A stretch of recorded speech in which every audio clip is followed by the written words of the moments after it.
Nous avons tenu à faire cette formation parce que plusieurs personnes disent qu'ils comprennent l'anglais, mais ils ne parlent pas. Ils ont des difficultés à s'exprimer convenablement.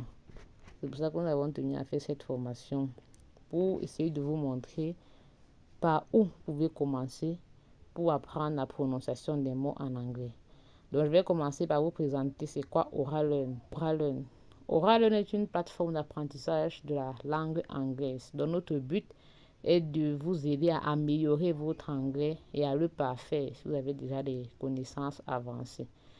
Plusieurs personnes, quand ils m'écrivent individuellement, ils disent je ne connais rien, je ne connais même pas bonjour. Même si vous ne connaissez pas bonjour, nous sommes là pour vous apprendre à dire même bonjour. Donc, on vous aide à améliorer ce que vous connaissez déjà. Et nous sommes présents sur Facebook, sur YouTube et sur TikTok. Il y a plusieurs personnes qui sont avec nous depuis des mois et qui disent souvent OraLearn. C'est pas OraLearn, c'est OraLearn. Learn comme apprentissage, comme learn. Ok. Nous avons eu les sessions de formation. Comme je vous ai dit à l'entame de mon propos, nous tenons avec des formations gratuites et payantes. Les formations gratuites sont généralement les derniers dimanches de chaque mois, comme celle que nous avons eue ici. Alors, le 23 février, nous avons eu une formation au sujet de 1 heure pour réussir son entretien d'embauche en anglais. Ça, c'était le 24 mai. Précédemment, nous avons eu une formation 1 heure pour apprendre à se présenter en anglais. Ça, c'était le 30 mars. Et nous avons eu une autre 1 heure pour maîtriser les bases de l'anglais. Nous tenons à vous présenter cela afin que vous ayez regardé ce qui a déjà été fait précédemment. Elles sont disponibles sur notre chaîne YouTube. Donc voilà les formations que nous avons déjà eues. Alors, la formation d'aujourd'hui, je vous déroule le plan de la formation. Je vous déroule le plan de la formation que nous aurons tout à l'heure, que nous sommes déjà en train d'avoir. Nous allons parler de l'introduction à la phonétique anglaise. C'est quoi la phonétique? Qu'est-ce que c'est? Ce gros mot, qu'est-ce qu'il peut bien signifier? Pourquoi la phonétique est-elle importante? Si nous tenions à nous réunir ici pour en parler, ça veut dire qu'elle a une importance capitale. Donc, nous disons pourquoi est-ce qu'elle est importante. Nous verrons les voyelles courtes, le son le plus courant, le choix. Les voyelles longues, les diphtongues, ou voyelles combinées. Les consonnes plosives et affriquées, les consonnes fricatives, les consonnes nasales et approximantes. Ok. Nous allons parler de word stress. C'est quoi word stress? Nous allons parler de sentence stress. Nous allons parler de textes et d'exercices. Nous allons conclure et vous accorder du temps afin que vous puissiez poser vos questions. Et nous donnerons des annonces par la suite. Donc voilà ce que nous ferons pendant les prochaines minutes. Alors je me présente. Je suis Bernice Elanga. Je suis enseignante, formatrice en langue anglaise. J'ai échangé avec plusieurs personnes parmi vous au téléphone tout à l'heure. Donc je suis membre de l'équipe OraLearn. C'est qui va vous accompagner durant cette formation dans les groupes et dans nos différents événements. Donc envoyez les cœurs si vous me recevez s'il vous plaît. Ok, merci beaucoup. Je vais passer la parole à mon collègue qui va poursuivre la présentation. Je me nomme Foka Moïse, traducteur principal de profession, linguiste de formation et passionné de la langue anglaise. Je dirais également passionné des langues en général. Alors, je suis membre de l'équipe d'OraLearn et vous aurez la possibilité, vous aurez le plaisir, je voudrais le dire, de partager ma compagnie pendant les 45 prochaines minutes. Je serai le principal orateur qui vous tiendra sur le contenu, disons-le ainsi, de la formation que nous aurons aujourd'hui. Alors, avant que nous puissions commencer, je voudrais dire que pour cette formation, nous parlerons en français et en anglais. Donc, nous parlerons en français et en anglais. Lorsque je donnerai un contenu en français, je m'assurerai de pouvoir vous donner l'anglais, ou alors le contraire. Aujourd'hui, nous allons parler de phonétique anglaise. Pour ceux que ce titre effraie, quand on va voir phonétique, ils vont se demander de quoi est-ce qu'il s'agit. Il s'agit tout simplement de la prononciation, comme on l'écrit au quartier. Donc, la phonétique, de façon la plus simple, c'est l'étude des sons d'une langue. Donc, chaque langue a des sons. Nos langues nationales en ont également. Alors, lorsqu'on parle de sons, ce qu'on va se dire, c'est les lettres. Comme nous apprenions à l'école primaire, nous commençons l'alphabet par A, B, C et nous terminons par Z. Les lettres sont différentes des sons. Donc, l'alphabet anglais compte 26 lettres. Donc, 5 voyelles, 21 consonnes. Et lorsque nous voulons lire l'alphabet en anglais, nous disons A, B, C, D, etc. Par contre, lorsqu'on en vient en anglais, nous avons 26 lettres. Nous avons 26 lettres de l'alphabet. A, B, C, D, etc. Par contre, lorsqu'on en vient aux consonnes, nous nous rendons compte que la lettre A, à elle seule, peut se décliner en plusieurs sons. En l'occurrence, la lettre A, nous parlerons de son voyellique. Pour être très simple, vous pouvez voir dans un mot comme tomate, tomato. Dans ce mot, A se décline en E. Dans un autre mot, prenons le nom ami, vous verrez que A maintient la prononciation A. Vous voyez que la lettre A à elle seule peut se décliner en plusieurs sons. Donc, suivant cette logique-là, nous aurons 44 phonèmes dans la langue anglaise. Parmi les 44 phonèmes, nous aurons 20 phonèmes voyelliques et 24 phonèmes consonantiques. Alors, une chose importante également à savoir, c'est que cette classification n'est pas hasardeuse. Elle correspond au système IPA. C'est un système international de classification des phonèmes. Cela vaut pour toutes les langues existantes sur la face de la Terre. Alors, j'ai précisé et je tiens encore à le rappeler, il n'y a pas de correspondance lettres-sons assurées. Avant que nous puissions poursuivre, il est très important que vous le compreniez. Parce que sans cela, vous ne pourrez pas connaître en quoi est-ce que telle voyelle est différente dans tel mot ou dans un autre. Comme je vous ai pris l'exemple avec la lettre A. Poursuivons.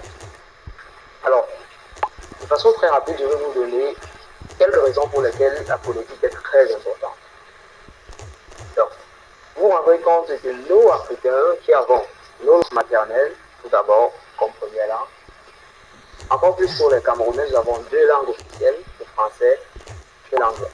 Donc, lorsque vous parlez votre langue maternelle, vous parlez le français, forcément, vous aurez des interférences lorsque vous en viendrez à vous exprimer en anglais. Et donc, connaître la phonétique vous permettra de réduire ces interférences-là. Vous voyez? Il est très souvent dit qu'il existe plusieurs versions de l'anglais, l'anglais américain, l'anglais britannique, l'anglais canadien, etc. Mais ce qu'il faut savoir, c'est que toutes ces versions de l'anglais possèdent tout un même système phonétique. Ce qui veut dire que lorsqu'un Américain s'exprime et lorsqu'un Britannique s'exprime, ils sont capables de se comprendre parce qu'ils utilisent le même système phonétique. Certes, il y aura toujours les accents qui sont le fait des contacts avec d'autres langues, mais il n'en demeure pas moins qu'ils pourront se comprendre parce qu'ils pourront prononcer juste et clair.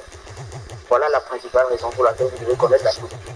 Donc, si vous avez votre accent bassa, il peut vous faire sonner en anglais comme un anglais bassa, disons-le ainsi, alors vous n'aurez pas à vous en faire parce que vous prononcerez comme il le faut.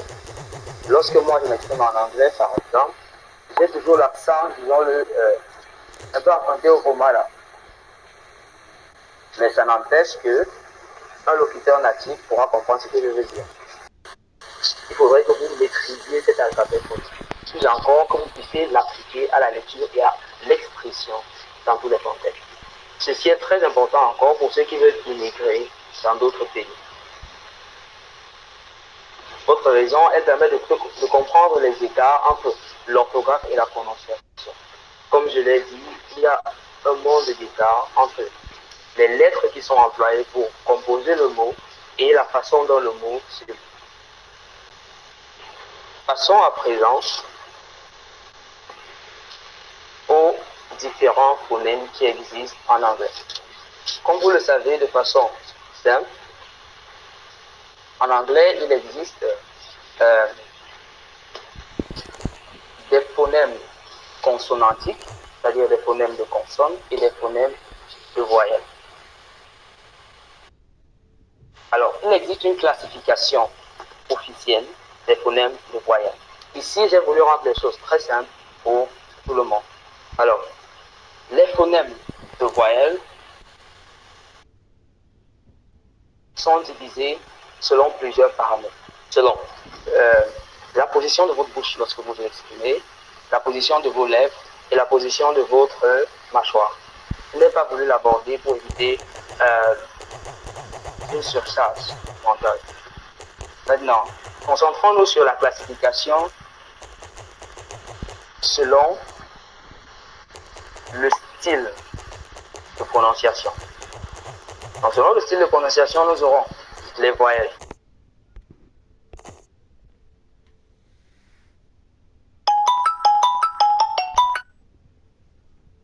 Commençons par les voyelles courtes. Et donc, les voyelles courtes, tout simplement, ce sont des voyelles qui se prononcent de façon très brève, très brève. Et donc, la première voyelle courte que nous aurons, c'est I. I. I. I as in ship, kid, and sick. Nous avons la lettre I dans les mots sheep, kid, and sick. Suivant la même logique, nous aurons U as in book, look, and put.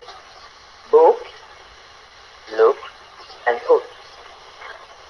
F as in bed and hot, cat, black, and hot. O as in cup, lock, and sun. O as in hot, rock, and duck. Hot, rock, and duck. E as in about, ago, and pencil. Listen carefully. About, ago, and pencil. Et bien voilà ce qu'il en est pour les voyelles courtes. Alors, je voudrais un volontaire. Levez juste la main si vous souhaitez vous exercer. Alors, je vois Madame Adèle Kouébou. D'accord? Alors que je mets le pointeur sur les mots, vous les lisez. Ok? Vous pouvez activer votre micro.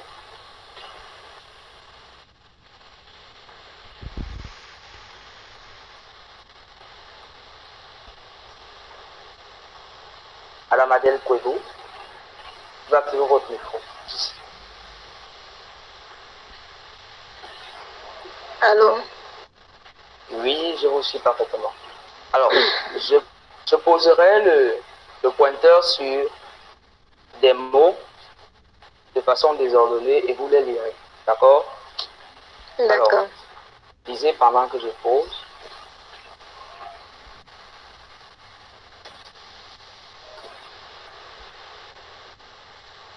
Ça ne s'affiche pas.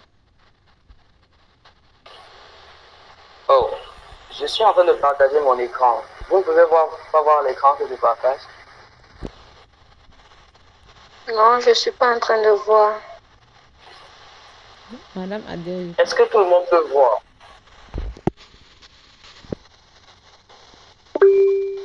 Ok. Alors, Madame Adèle, je ne sais pas quel est votre problème. Moi, maintenant, les voix écoutent. D'accord. Sheep, Et bed, black, ego, about, rock, ok, nous pouvons nous arrêter là. Vous avez fait une seule erreur. Il s'agit du mot que vous avez lu, about. Alors, comme j'ai dit, vous voyez ce son sur lequel mon pointeur est placé, c'est E et non A. Et donc, ce mot se lit about et non about, about. About. Alors, pouvez-vous lire celui-ci? pencil, Ok. Bien lu. Pencil et non pencil, pencil. Pencil. pencil, You can continue. So now let us focus a little bit on the choix sound. Donc concentrons-nous un peu sur le choix. Alors pourquoi est-ce que j'ai choisi de faire une fixette sur le choix? C'est effectivement parce que le choix est la voyelle la plus utilisée dans la langue anglaise. Et le choix se retrouve dans des mots que vous pouvez difficilement soupçonner. Ok? Comment retrouver le choix? C'est qu'elle apparaît souvent dans les voyelles, dans les syllabes non accentuées. Lorsqu'on parle de syllabes non accentuées, c'est des syllabes que vous prononcez à tous. Vous sautez presque ces syllabes-là. Okay? Et la plupart du temps, les incompréhensions, notamment des ressortissants africains, lorsqu'ils font face à des locuteurs natifs, c'est dû au fait que ces locuteurs prononcent très bien le choix. Ils sont très habitués au choix. Et donc, ils ne font pas les mêmes erreurs que nos commettants. Alors, quelques illustrations de ce choix. Nous avons l'exemple que nous avons pris tout à l'heure. About, et non about. About, voici la transcription de about. Vous voyez, c'est le E au début. Nous avons pencil, E encore là. Doctor, E. Une chose que vous devez remarquer également, c'est que le R n'apparaît pas lorsque nous prononcions. Et donc, on ne dit pas doctor, comme nous sommes tentés de le faire en bon francophone que nous sommes. Mais doctor, nous arrêtons là. Doctor, nous arrêtons là. Puis, analysis, vous voyez, ce n'est pas analysis, c'est analysis, analysis, analysis, analysis, analysis, analysis, analysis. Elephant, elephant, elephant, elephant. Telephone, telephone, telephone. Une fois de plus, voici le choix. Telephone. Family, family, family. Et donc family, comme nous disons souvent. Family. Une fois de plus, nous pouvons essayer à représenter en phonétique par deux choix. Alors, je fais soit un son, un instant.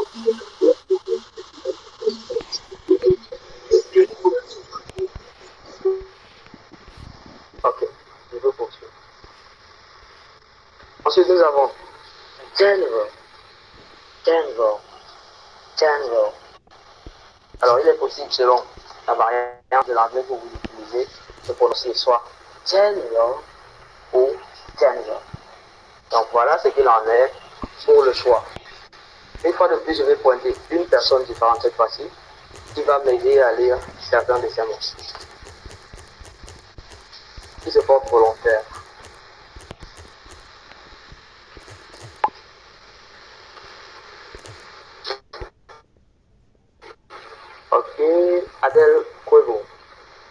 regarder le code. Ok, je vous passe la parole. Lorsque je pose le pointeur dessus, vous lisez. D'accord? Vous pouvez vous lire ce mot. D'accord. Analysis. Relisez, s'il vous plaît. Analysis. Bien joué.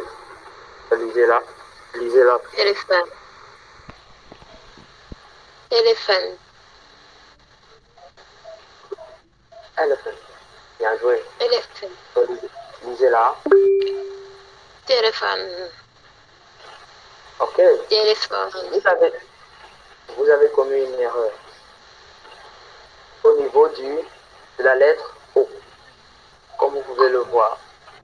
Alors, la lettre O, la voici, mais lorsque nous la transcrivons, ça donne ceci. O, O, Oh. O. C'est pas O, mais c'est O. Donc on ne dit pas téléphone, c'est bien téléphone, téléphone, téléphone, téléphone. Oh, okay. Telephone. Good. Last word. Let me identify this one. Can you read it? Et. No, I mean the word. Yes.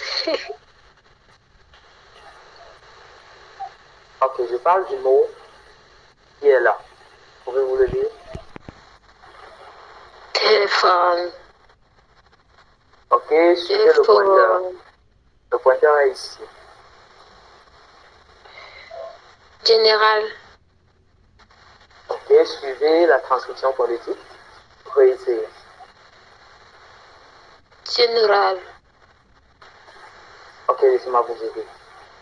General, general, general, general. Vous voyez? Il n'y a pas Général. de pause au niveau de J-net. Il n'y a pas de pause. Au Cameroun, nous parlons l'anglais british et le British English. Et donc, lorsque nous parlons en British English, nous dirons general, general, general. D'aucuns diront general, general. Et jusqu'à là, vous ne remarquez pas une pause très, comment pourrais-je dire, très explicite lorsque nous lisons ce mot-là. Alors, je voudrais quelqu'un d'autre qui voudrait se prêter au jeu. Je vois Madame Dalo Talon. Dalo Talon. Je vous passe la parole pour que vous puissiez vous prêter au jeu. Ok. Est-ce que vous êtes prêts? Vous êtes prêts à activer votre micro et nous allons commencer.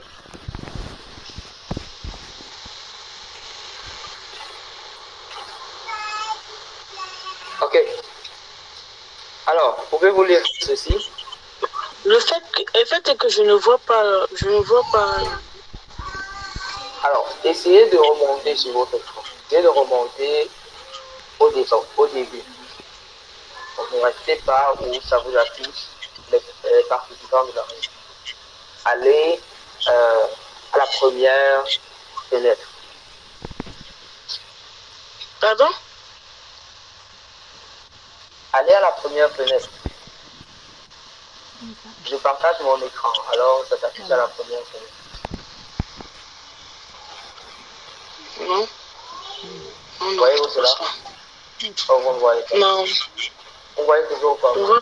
Vous partagez. Vous voyez pas. Bien. Essayez de vous déconnecter un instant et puis vous revenez. Vous donnera l'attitude de vous prêter au jeu par la suite. Ok? Qui d'autre a la main levée? Personne d'autre. Alors nous pouvons poursuivre.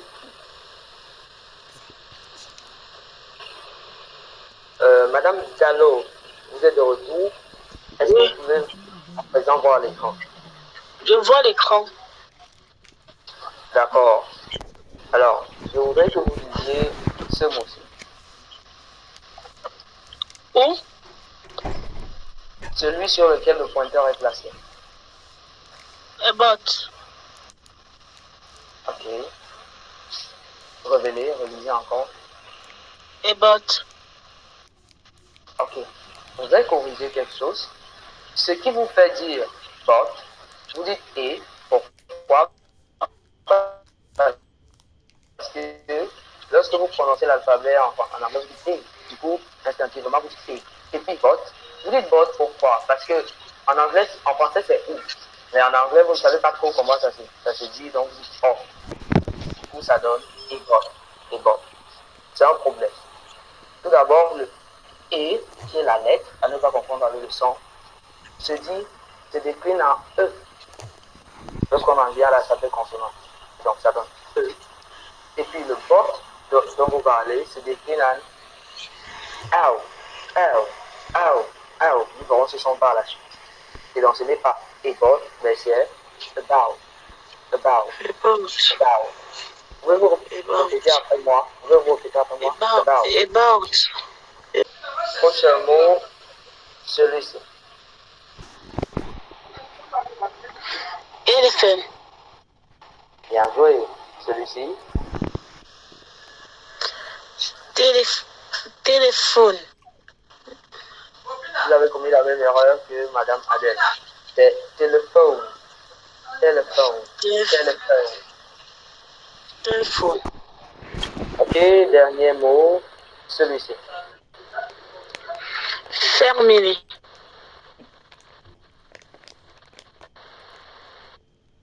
Family. Family. Family. Family. Ok, je vais poursuivre ma formation. Notre formation. Alors, passons à présent aux voyelles longues.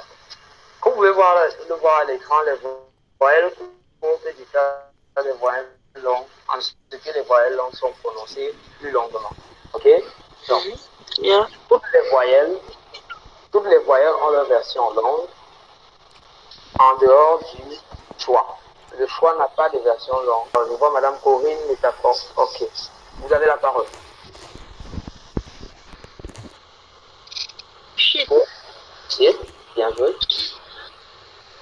Food. Bien joué. Turn. Turn. Bien joué.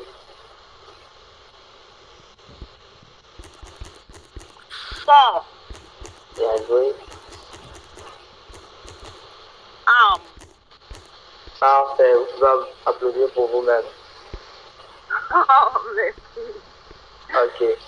Passons à la prochaine section. Donc, nous avons vu les voyelles courtes et les voyelles longues. À présent, nous allons voir la combinaison de deux voyelles. Qu'est-ce que ça donne? Alors, vous avez la voyelle E, la voyelle I. Donc, E comme dans about, I comme dans leaf.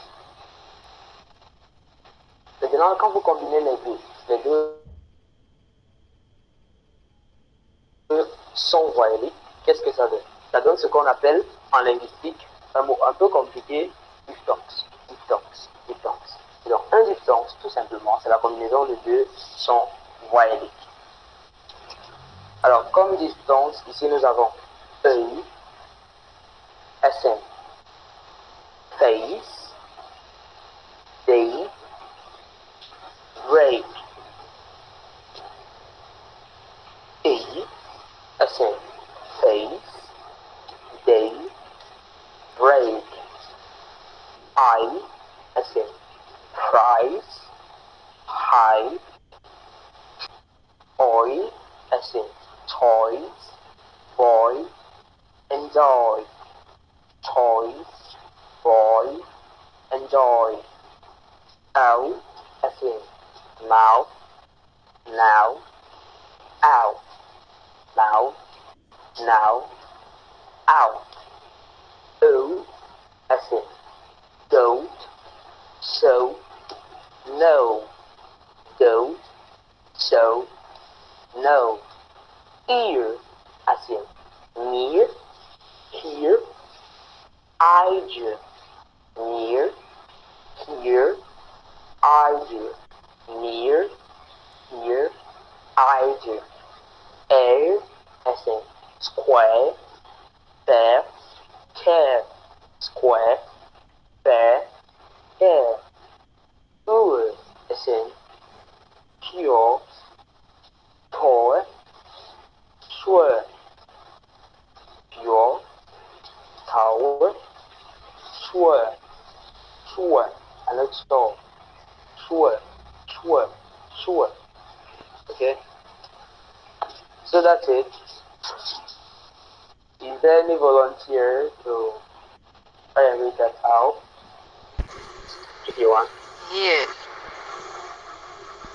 Good. Fair. Yes. The. Tower. Tower. Tower. The last one. Yes. A. Care. Yes, care. K. Yes, because you have the air. Air. Very good. Okay.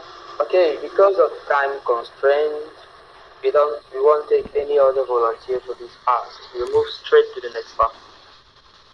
Donc, que je me résume, nous avons les voyelles courtes, les voyelles longues, et puis la combinaison de deux voyelles. Il pourra arriver éventuellement que vous trouviez la combinaison de trois voyelles, mais nous n'avons pas trouvé pertinent d'inclure ceci ici, parce que c'est très rare. Et donc, nous allons à présent parler des consonnes.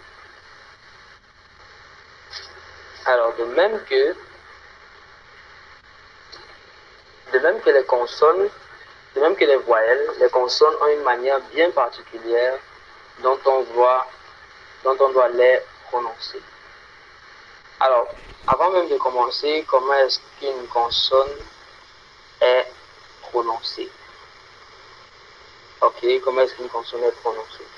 Très rapidement, je vais dire que la prononciation des consonnes fait appel à plusieurs organes de la bouche. C'est très important de le savoir. Nous avons la langue, le tongue, nous avons les dents, le teeth, nous avons les lèvres, les lips, etc. Donc, nous n'allons pas trop nous aventurer là-bas, c'est un peu compliqué. On pourra aller en profondeur pour ceux qui vont continuer. Là, tout de suite, nous allons faire une classification très simple selon le système écrit. Donc, alors, la classification des sons consonantiques se fait en 4 catégories.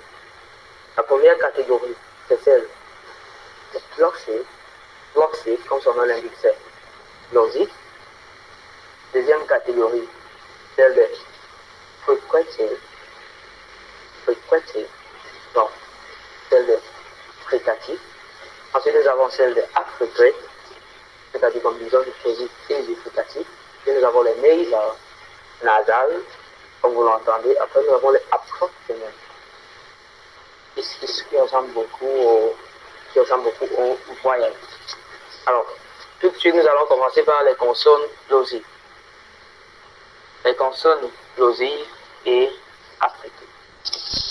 Alors, ici, nous avons mélangé les deux à cause du temps. Nous n'avons pas assez de temps pour nous étendre sur chaque catégorie.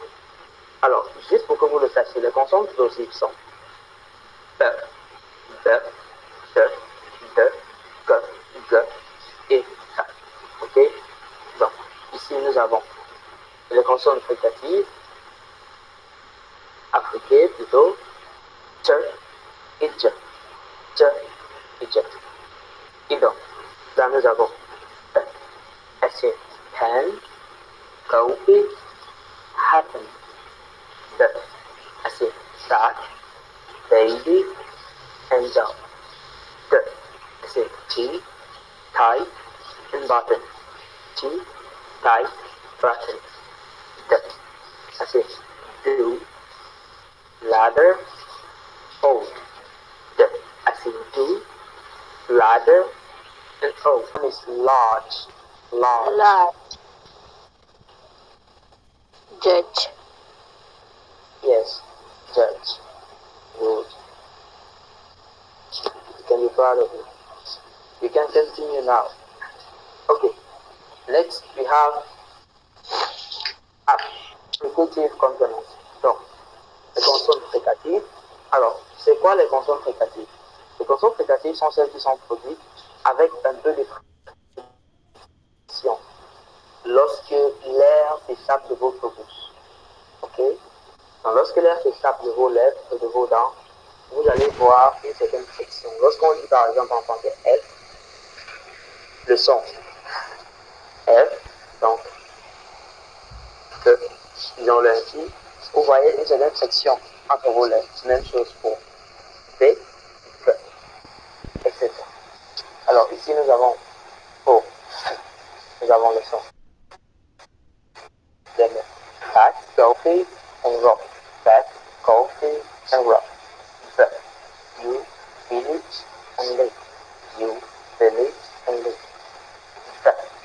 Think, that, and author. Think, that, and author.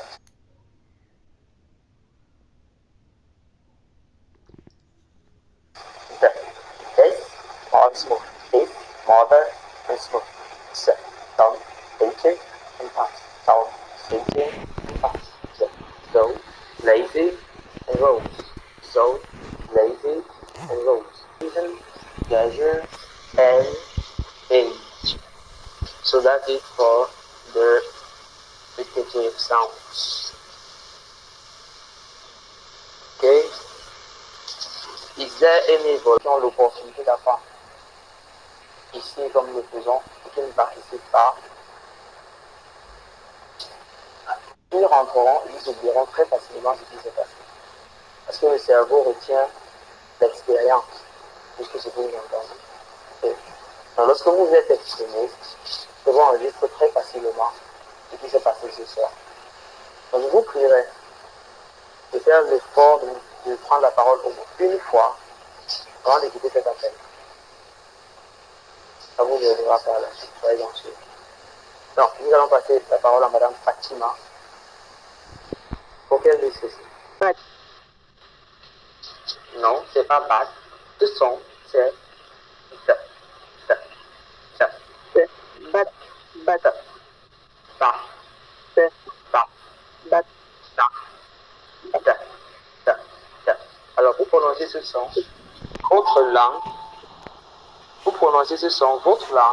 est entre votre lèvre supérieure et entre vos dents supérieures et vos langues inférieures.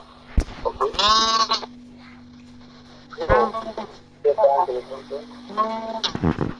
Bien bruit de fond, nous activez ce bruit, s'il vous plaît. Vous activez ce bruit, s'il vous plaît. Ok. Alors, je disais que ça, comme dans ça, se prononce un peu comme F. Comme F. Et donc, lorsque vous le prononcez, votre langue est entre vos dents supérieures et inférieures. Bath, think, and author. Think, bath, and author. Prochain mot.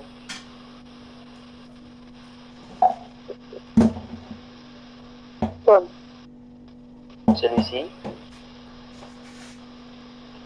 Do. So, bien. Celui-ci. Si, ok, celui-ci. Catch. Crush. Bien joué. Alors, nous pouvons continuer. Alors, nous avons dit 1 heure pour apprendre les bases de la phonétique. Là, nous venons de déborder 1 minute le temps que nous avons prévu. Maintenant, nous voudrions une doléance. Nous voudrions quelques minutes supplémentaires pour pouvoir présenter le reste de ce que nous avons préparé. Alors, je crois que ce n'est pas ennuyeux et que vous apprenez. Donc, si vous apprenez et que vous souhaitez, d'aucuns le disent en blaguant, mais c'est vrai. En anglais, on s'exprime aussi avec le nez. Donc, il y a les consonnes nasales et les consonnes approximées. Et donc, là, nous avons les premières consonnes nasales. La première, c'est Lorsque je prononce cette consonne, j'ai ma bouche complètement fermée et je pousse l'air au travers de mes narines. Et nous avons l'autre. Lorsque vous prononcez cette consonne, votre langue est entre vos dents serrées, bouche fermée, et puis l'air sort au travers de vos narines. Nous avons la consonne. Lorsque vous le faites, ça peut paraître drôle, mais c'est en effet ce qui se passe lorsque vous parlez. Lorsque vous le faites, alors votre bouche est ouverte, l'air ne sort pas au travers de la bouche, mais sort plutôt au travers du. Donc, par exemple, nous dirons assis, man, lemon, some, man, lemon, some. Nous aurons no, nice, and no, no, nice, and no. Nous avons le son. Nous avons sing, finger, and long. Sing, finger, and long. Nous aurons le son. Les sons approximatifs à présent avec hut, comme dans house, hotel, hello, house, hotel, hello, le. C'est light, feel, and clean. Light, feel, and clean. Nous aurons les sons hot. C'est red, right, very. Red, right, very. Nous aurons le son you, yes, yellow, you. Yes, yellow, you. What? Well, window, one. Well, window, one. Ok. Étant donné que nous courons après le temps, je vais juste poursuivre la formation en essayant de donner le plus de détails possible. Je prendrai plus d'interventions jusqu'à la section réservée aux questions. Donc, si vous ne comprenez pas quelque chose, commencez déjà à noter certaines questions sur vos feuilles, parce qu'à la fin, nous aurons une opportunité de les poser. Alors, je poursuis tout simplement avec la prochaine partie. Donc, nous avons fini avec les sons consonantiques et les sons voyelliques. Nous passons à présent au word stress. C'est quoi le word stress? Le word stress, c'est l'accentuation qu'on met sur un mot lorsqu'on le prononce. Ou encore en français, on peut parler d'accent tonique. Okay. Alors, le word stress sert à illustrer une syllabe qui sonne plus fort que les autres lorsque vous prononcez les mots. Ce qui vous fait parfois sonner faux lorsque vous exprimez en anglais, c'est parce que vous ne savez pas quelle est la position du stress. La position du stress peut parfois déterminer la signification même du mot. Et donc, le premier exemple. Donc, quand vous prononcez ce mot, table, lorsque vous dites table, vous avez accentué feuille et vous n'avez pas accentué T. Du coup, vous prononcez faux et un locuteur ne peut pas connaître de quoi vous parlez. Donc, la bonne façon de dire c'est table, table, table. Vous voyez, on prononce à peine le feu, la fin, mais on accentue le T. Deuxième mot, important, important, important, important. Vous voyez, on prononce à peine le in et le n, donc on prononce beaucoup le for, important. Et ce qui vous fait sonner vrai, lorsque vous écrivez en anglais, c'est lorsque vous écrivez la position du stress. Il y a development, development, development. Vous dites development, development. Vous avez mal prononcé le mot. Ce qui fait échouer beaucoup dans les tests de langue tels que le IELTS. Parce que là, on verra si vous jonglez juste comme on dit au quartier, ou alors si vous savez vraiment de quoi vous parlez, ou alors si vous savez vraiment ce que vous faites. Donc on dit development. Alors, il existe certains sons. La position du stress ou alors de l'accent tonique peut déterminer la signification du mot. Nous avons deux mots identiques, record, record, disons-le ainsi. La position dans le premier record, c'est au niveau de re. La position dans le deuxième, c'est cord. Et dans le premier, je dis, soyez attentifs, record, record, record. Le deuxième, record, record, record. Record, celui-ci, signifie enregistrer. Record signifie enregistrement. Même orthographe, deux significations différentes en fonction de la position du stress. Record, enregistrer, record, enregistrement. Même chose pour ces deux mots. Present, present, present, present, present. Présent, présenté. Present, présent, present, présenté, present, présent. Donc, la façon dont vous placez l'accent tonique détermine fortement le message que vous passez à celui avec qui vous dialoguez. Alors, pour cette section, je sais que cela pourrait être très utile pour certains d'entre vous. C'est pourquoi nous avons à cet effet prévu une vidéo où on s'étend plus largement sur le sujet. La vidéo est disponible sur YouTube et la vidéo s'intitule What Stress, apprendre l'anglais oral. Donc vous pouvez juste noter ça quelque part. WordPress, apprendre l'anglais oral. Vous allez sur YouTube, vous explique cela plus en détail et plus profondément. Alors, le stress ne se limite pas qu'aux mots, mais le stress concerne également la phrase. Les phrases ont des points d'accentuation et des points de non-accentuation. Donc nous avons, par exemple, la phrase I want to go to the market. I want to go to the market. I want to go to the market. I want to go to the market. Pourquoi je répète plusieurs fois? Vous voyez bien que tout qui est une préposition, tout également ici préposition, the article, ok, ne sont pas accentués.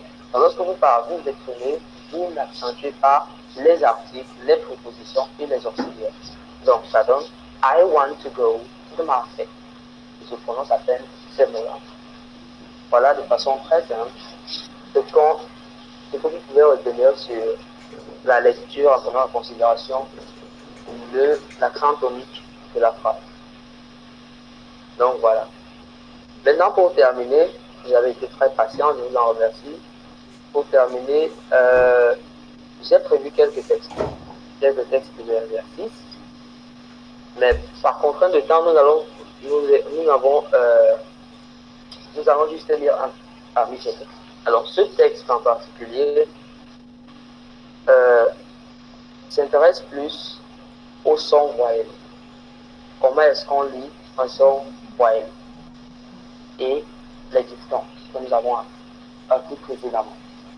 Donc, voici, je vais lire en tenant compte des voyelles et des diphtongues.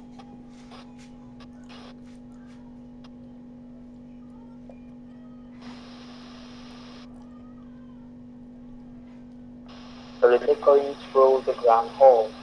It's quite a strange phenomenon, isn't it?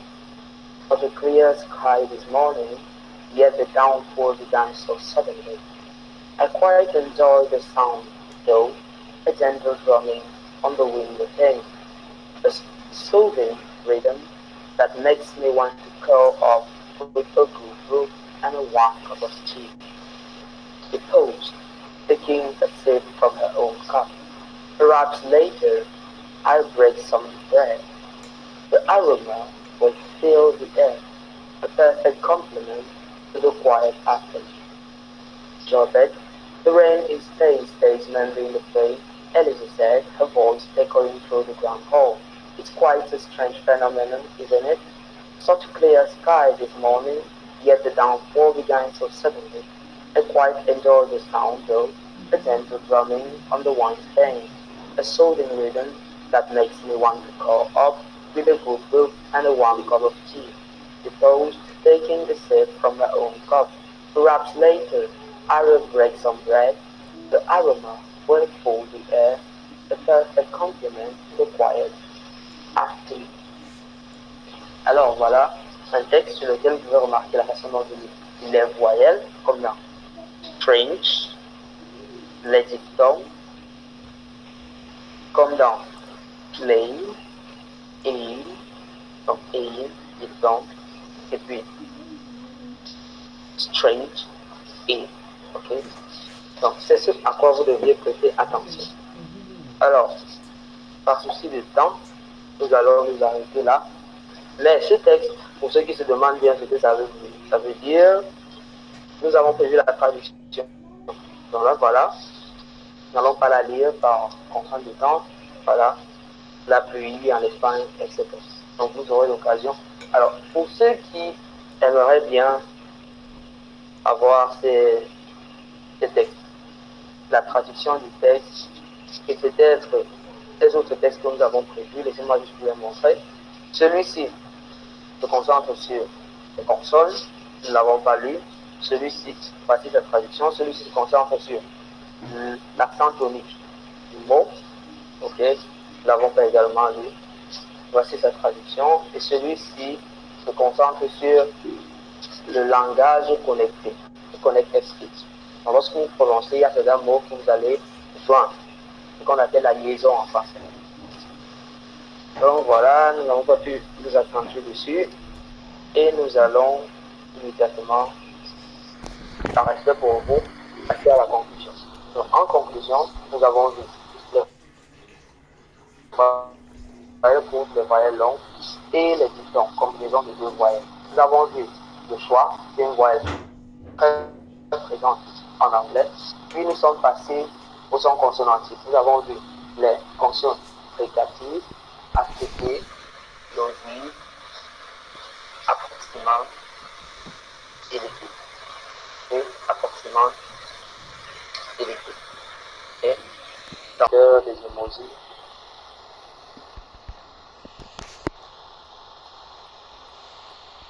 Ok.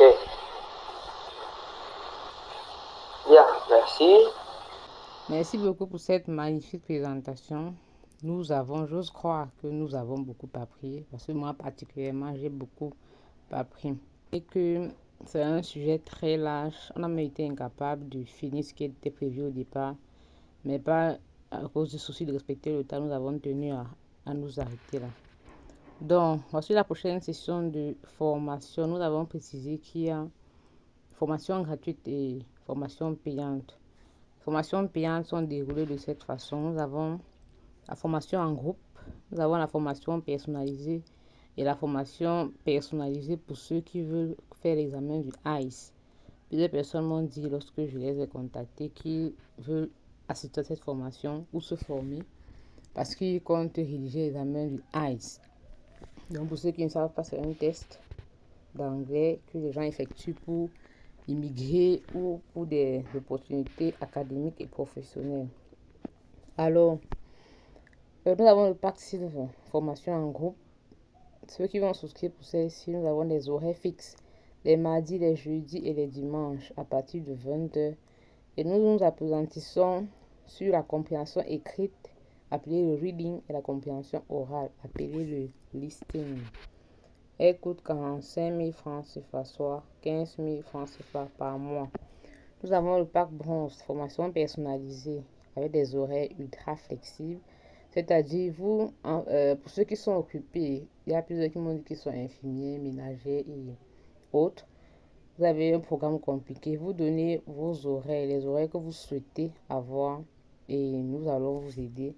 En fait, nous allons établir un programme, un emploi de temps spécial pour vous afin que vous puissiez assister et prendre part à la formation. Elle coûte 135 000 francs pour les 3 mois, soit 45 000 francs par mois. Et à l'intérieur, au cours de cette formation, nous nous attaquons sur les 4 aspects de l'évaluation, c'est-à-dire la compréhension écrite ou reading, la compréhension orale ou listening, l'expression écrite ou writing, l'expression orale ou speaking. Ensuite, et pour finir, nous avons le pack Gold pour ceux qui veulent faire l'examen du ICE. Donc, des cours de préparation ICE, Writing, Speaking, Reading et Listening, correction des anciennes épreuves, application de préparation, cours intensifs 4 jours par semaine. Ça coûte 150 000 francs, soit 50 000 francs par mois. Donc voilà, ainsi présenté. La prochaine session de formation qui va durer 3 mois. Elle débute le 7 juillet et s'achève le 28 septembre. Donc l'inscription pour ce test de niveau coûte 5 000 francs. Et nous avons dit, elle est offerte jusqu'au 29. Elle est offerte pour ceux qui s'enregistrent dans les prochains jours. Donc voilà, brièvement présenté nos formations. Donc je récapitule, la formation orale, nous avons des formations gratuites, des formations payantes. Gratuites comme celles que nous avons présentement, chaque dernier dimanche du mois, ou les vidéos disponibles sur nos chaînes YouTube, page Facebook. Payantes, voici, ainsi que sur en groupe, en personnalisé ou pour le ICE, plus précisément. Donc je pense qu'on est bon.